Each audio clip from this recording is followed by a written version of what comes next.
Shocking news, Jimmy and JoAnne, as yet another round of foreign invaders encroach on Libyan space as camels overtake the streets of Tripoli. How are you, Jimmy and JoAnne? Great. We're doing great. How are you, Jason? You heard of the Trojan horse? Yes. Well, this is the smelly camel. The thing is, when you first told me about this, camels overtaking the streets of Libya or of Tripoli, I didn't know why that was that strange. Are there never camels walking in Tripoli? Is it a very unusual occurrence? Well, Jason, it would be like I'm in New York. Yeah, it's a Would city. it? 2 million. It's a city. It's a city with roads just like Houston or Dallas or anywhere else. But it's closer to this the is a desert fluke. than New York.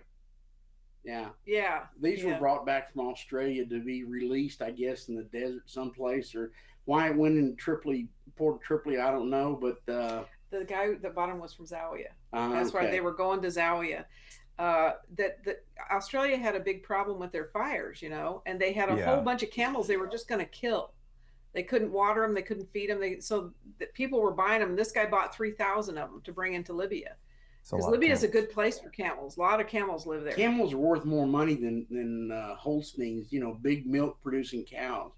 Huh. They're very, very valuable. And there are milking camels. They Yeah. they have camel Right. milk. People drink it in Libya. Well, I imagine So, there's no place to really raise cattle in the desert there. I mean, you've got no grass and no water. well, Yeah. there's different areas. Like Bani Walid is green. There's a green mountain area. They have some areas that they do raise cattle and they raise milk cows. Yeah, Dairy black cows. tribes have a big dairy industry. Used to, before NATO came in and blew them up. But, Yeah, going towards Bani Walid. yeah, So there's a lot of desert, but there's also places to grow. huge citrus. Yeah, and But- date palms. Hmm. Well, it's a lot of things that people don't know about Libya, and I think it's one of the main reasons why people enjoy watching Unseen Libya with you guys every week. It's coming up in just less than 30 minutes. People can enjoy the sponsor-exclusive show on patreon.com/James and JoAnne Moriarty, patreon.com/crowdsourcethetruth, and subscribestar.com/crowdsourcethetruth. We've kind of settled into a format lately where JoAnne, you're assembling sort of the week's news on Libya from regular Libyan news websites that you visit, but really more importantly, from your firsthand sources on the ground in the tribes. They're giving you public statements that they want you to deliver to the people of the world, right? Right. That's correct. Right. They don't have many sources that are honest that they trust. There's very few sources. Al Arabiya and Al Jazeera and stuff are all Criminal. they all cause the problem. They all lie, so they don't talk to them. They don't give them information. There are some people on the ground there that try to put out stuff and their own blogs and their own stuff. There's a couple media sources. Libyan Express is called one that's a bad source. That's run by the rats, by the militias. Right. They put out a bunch of phony propaganda. So you have to be careful what you read. We also try to buffer all the lies that are put out by the mainstream media. That's a full-time job because they never tell the truth about anything. They keep forcing a different new agenda every time you turn around. And so we, of course, are bringing forward proof of what they're doing. We try to explain what they're doing in relationship to Libya and from our history as bankers and stuff like that. And so there's a whole lot of information about the advances of the Libyan army. And now the bad guys in Libya are so near the edge, near their last days, that they're beginning to fight with each other. They're blaming each other for their demise, and the phony leaders that are supposed to be, the Libyan government, the UN and NATO appointed phony government. They're now trying to play with the devil to get anybody to come in there and support them. So we're gonna talk about that on our show, and Mhm. Jimmy's gonna talk about the Dry Baltic Index, and we're gonna talk about some other legal things. We're gonna, we bounce around sometimes about the world economy and the U.S. legal system and some other things. I think people really appreciated Jimmy's insights into the economy because they weren't presented in the traditional way where it's somebody who's like wearing a shirt that costs more than your house and talking about all these lofty indices and things like that. Jimmy was talking about some indices that I've never heard of, but make a lot of sense, like how many things are being shipped, the raw goods, used trucks, things like that. And I think for the average person, that sort of thing makes sense. I mean, we can hear about how billionaires are doing leverage this and that and, you know, all kinds of fancy things that most of us don't even know what they are. But when the rubber meets the road, if trucks aren't filled with goods and raw materials moving places to construct things, it seems like an indication that things are stalled. Yeah, that's the truth. No matter what the media lies about, those are lies they can't alter, you know. And so those are real good indices. And yeah, and so if people will go and do their own, after I give you the information, I hope everybody goes and digs into it, because it's really important that we all understand what dire straits we're in, and make the preparations for yourself and your families, you know, because it's real important. Because really and truly, we don't have anybody in DC taking care of us. We all are having to take care of ourselves. So, you know, we need to really pay attention to what's going on and open up your eyes, use your discernment. There's a lot of information we'll provide you, but we really hope everybody goes out and don't take what I say for as gospel. You know, go out and research this, and you'll find that these indicators are really valuable. And like a friend of mine, he's a big time stock and bond trader, and I asked him, I said, how can you continue to take the money from these poor people and put it into the markets? And he said, look, as long as I can make money on one side or the other, he said, I'm going to continue to do this. But he said, let me tell you something. I've always got myself located very near the door. Ooh. So he's ready to bail out. So he knows he's anytime. ripping everybody off, and he's not really too afraid of it. Wow. Well, you know, we titled this episode a little bit of a humorous kind of a way, these camels walking around the street. It's somewhat suggestive of something possibly slightly ridiculous. But the thing that I wanted to point out that's really very interesting is that, you know, we look each week at these various news stories, and I always find it interesting to see what Google is returning when we search for news. Camels in Tripoli, we got Reuters, The Independent, Sydney Morning Herald, The National, Bloomberg, Sky News, a lot of big outlets reporting on this. It seems like they're more concerned with 3,000 camels than they are with some of the other major stories that you've told us about that seem to get no coverage whatsoever. Well, this is something that is of human interest. You know, it's novel. And so, you know, they can tell this story without having to lie about it. Right. Yeah, the camels aren't going to get into a political uproar here. It is a lot of camels, I have to say. It's an odd sight to behold. So these camels came all the way from Australia to Libya. And what happened? I noticed one of these articles said that they came under artillery fire. That's not good for a camel. What happened is they came into the Tripoli port because the man who bought them was in Zawiya, and that's a suburb of Tripoli. Australia, because of all their fires, was having trouble with all the camels in Australia. They have deserts there too. And the camels were encroaching into neighborhoods, apparently, to try to find food and water. And they were going to kill a bunch of camels. That's what they were going to do. And the people that lived in the desert regions of Africa and Middle East and stuff heard about this, and apparently are purchasing a lot of these camels. And because they're tame. A tame camel's worth thousands of dollars. Anyway, so this guy bought 3,000 of them and brought them into Tripoli. He was going to have them shipped to Zawiya, but there was no transport vehicles available, so he decided to herd them through Tripoli to Zawiya. Yeah. They left the port because the port was under attack. The Turkish army they had arrived in a ship there with weapons and with their army, and the Libyan National Army attacked them. And so the guy the ship captain and the guy who had the camels said, get them out of the port. You know, we don't know what's going to happen there. So that's why they were removed from the port so quickly.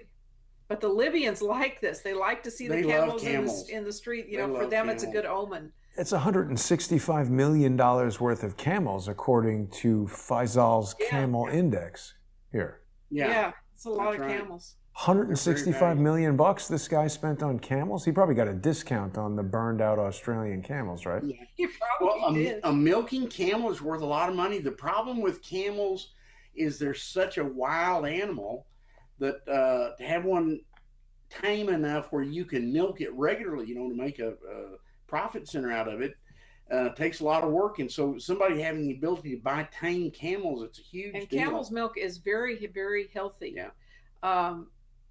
I think I've eaten a camel. Is that possible? Can you eat a camel? I think I've eaten it. Yeah, somewhere. They eat camels in North Africa and the Middle East. They eat camel meat. But you want to eat the young camel because when they get to be older, full size, that meat's real tough. Larry Simpson used to smoke camels. I don't know if that's the same kind of camel. There you go. That's right. That's right. My grandfather did too. But where they get the product that they roll into a cigarette, I wouldn't want to touch it. Yeah, I'm sure not. So, but on a serious note, there's a couple things that we're going to be talking about today. You've got these basically decrees, right, from the tribes. They've given you specific statements they'd like you to read.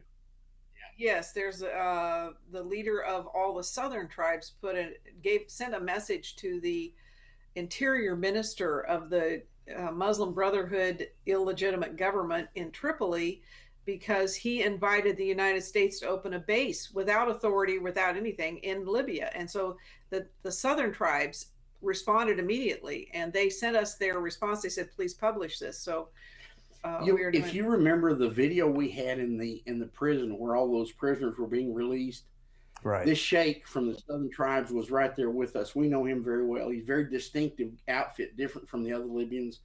Really a nice guy, and he asked we send this out to the media because it's a declaration of where all of Libya declares invalid the phony UN NATO government in Tripoli. It was never validated. They never followed the conditions by which it was set in there, and so all that's well defined. They have no authority to make agreements or treaties with any foreign countries. They cannot affect the sovereignty of Libya. There's all kinds of restrictions, and they just continue on. Yeah, And well, it's absolutely outrageous. But we've heard virtually nothing about it in the United States. If people aren't watching Unseen Libya and listening to the information that you two have been bringing forward every week here on Monday nights, and we're going to be starting in just about 15 minutes over on Patreon and Subscribestar. So for people who are still coming into the video over here, they've got some time to join us. They're not going to hear these statements anywhere else. And of course, we have to do it outside of YouTube and all these kind of mainstream social media channels because they love to remove content that you put on YouTube, on Facebook.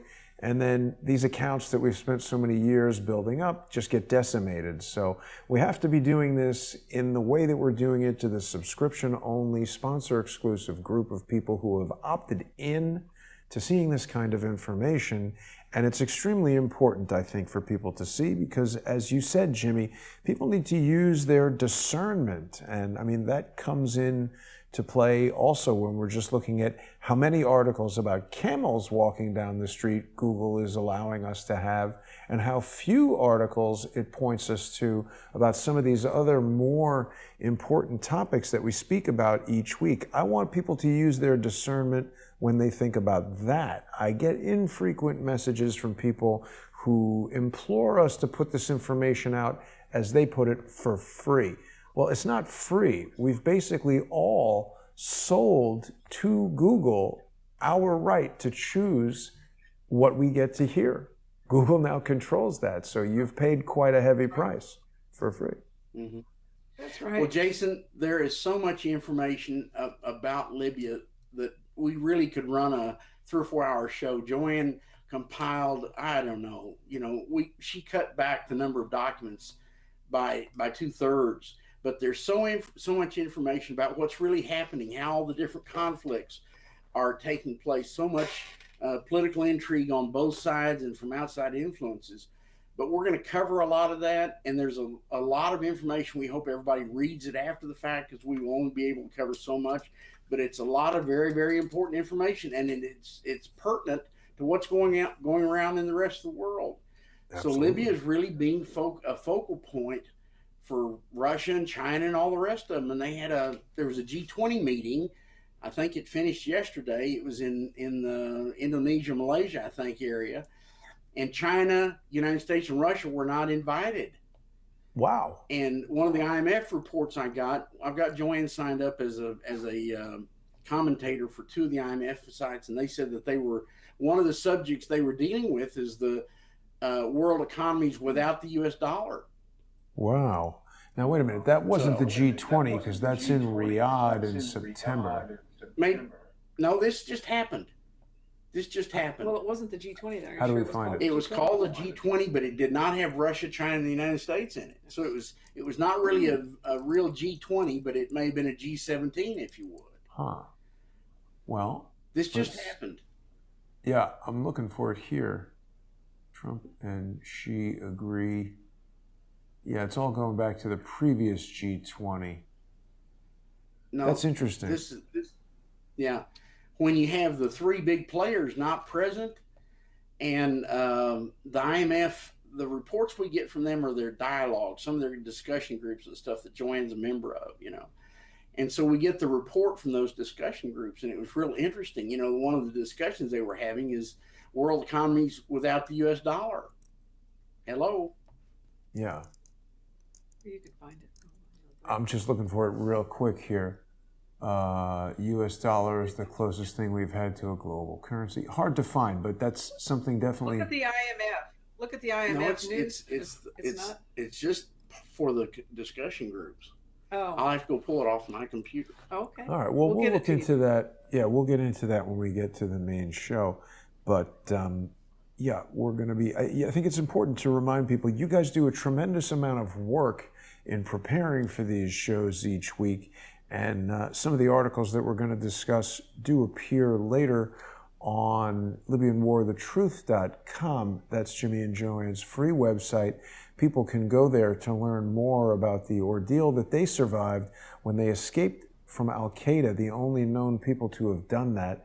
And of course, you can order their Escape from Al-Qaeda DVD. This contains photographs and videos and documents that Jimmy and JoAnne either took themselves or collected from people in the tribes. The DVD is $15, and people who sponsor Jimmy and JoAnne are going to get free shipping. So all you need to do is go over to patreon.com/James and JoAnne Moriarty, become a sponsor for any dollar amount, and send an email to Jimmy and JoAnne. They're going to make sure you get the DVD, and you don't pay shipping for it. It's quite a deal. So Jimmy and JoAnne, we're about to head over to Patreon and Subscribestar. Anything quick before we go? No, lots and lots of information. I think everybody will be. I think they will find a plethora of information that they'll be able to. We'll talk a little bit about Syria too, just a little bit. Right. We got to get Senator Black back in the loop at some point soon. We can. That's true. Yeah. We'll do that in the future. So I hope everybody watching will join us on Patreon and Subscribestar. We'll be there in just 10 minutes, so join us, and we'll see everybody there. Thanks for watching.